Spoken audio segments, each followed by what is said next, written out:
Guys, in this video we're going to be talking about entry models. We're going to be looking at entry models. We're getting to the end of the Diamond Secret course. After the entry models, we're going to be looking at top-down analysis. And in top-down analysis, we'll be putting together basically everything we've learned so far in the course or in the series. You get? So entry models basically implies all the methods of entry we are going to be using in taking our trades. You get? So after analysis is your first part. You get? And the second part is actually entering the trade. You get? Actually entering the trade. Now as for entries, we have excuse as for entries, we have two types of entries. We have number one, we have the risk entries. We have the risk entry, or we have the conservative entry. Conservative or confirmation entry. You get? Conservative or confirmation entry. Now the reason I divided them into two is because when it comes to trading SMC, there are two things involved. Sorry, when it comes to trading supply and demand, there are two things involved actually. Remember we said that market moves in highs and lows and then comes back to retest a demand zone. Remember, now that demand zone can be entered in two ways. You get? It can be entered in two ways. You get? Now you can simply put your pending order on the demand zone. Yes, you can simply put your pending order on the demand zone, or you can drop down to a lower time frame, whereby on that lower time frame you would now be able to see the market in a zoomed in perspective. You get? You see what is actually happening in that demand zone. You get? So let me bring this out. So you're basically zooming into this area so that you have a better perspective as to what is going on in that demand zone. Yeah, so I'm going to change the color of this so that you will get what I'm doing in a sec. Okay. So now this demand zone, this is the zoomed in perspective. You get? That is when you drop into the lower time frame. You get? So you have your demand zone here. So as you know, price just came into the demand zone. That's making lower highs and lower lows. You get? That's making lower highs and lower lows.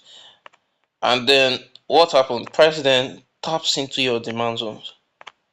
Yeah, it taps into your demand zones. And you remember the rule of thumb. When we're in a downtrend, price should be breaking structure what to the downside, right? Should be breaking structure to the downside constantly. It should not break structure going up. It should not break a high. Yes. However, what you are now anticipating to happen, that is within this leg, you get, is for price to then what?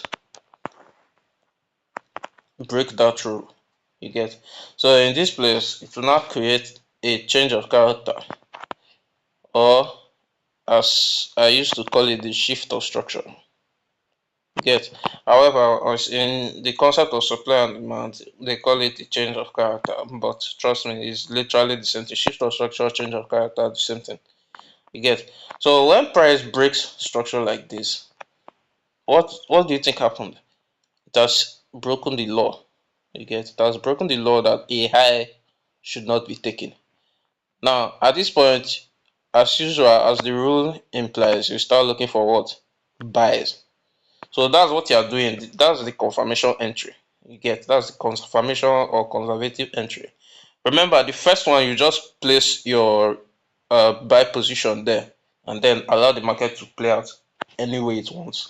You get, it can enter, it can come in here, hit your SL, and then go your direction, or it can hit your SL and then drop, or hit your SL, come back, use the other block, this demand zone as a reclaimed other block, and then what, move in your direction.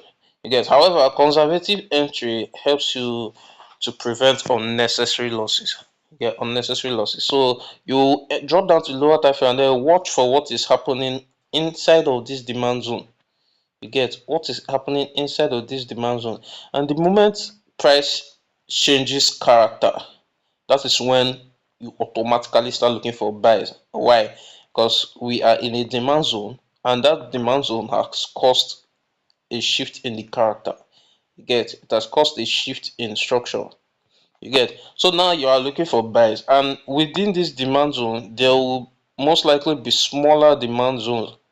You get, so this confirmation entry also gives you a chance to um get yourself good risk to rewards. Yeah, so there will be other demand zones that will be within the higher time frame demand. You get, there will be a demand zone here,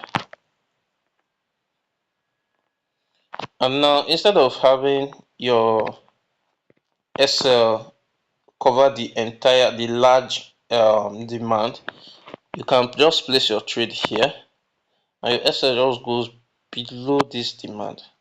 You get, and then what, as usual, you put your trade, you place your entries. You get, now, knowing that there are two ways you can enter the market, also know that there are different entry models. You get, so these are the two types of entries you can take. You can either go with the risk entry, which will give you a very high risk to reward at most times.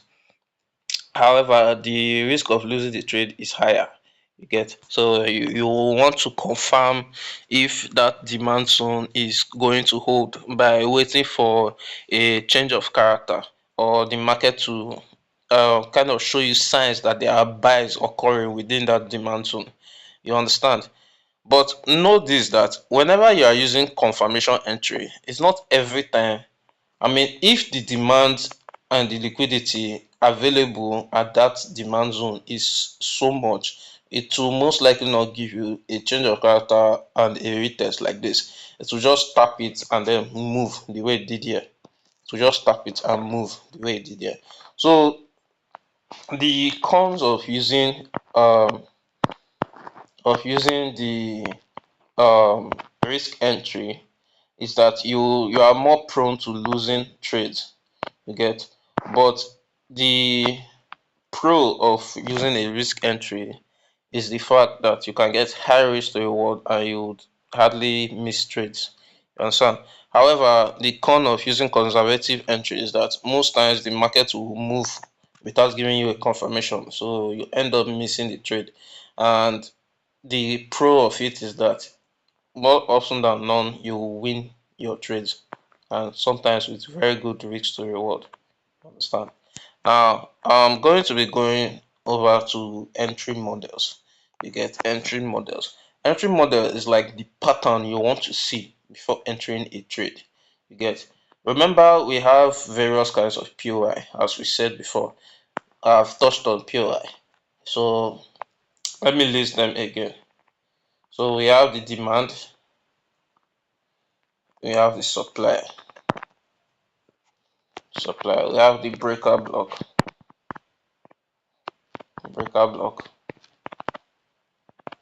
and then we have the reclaimed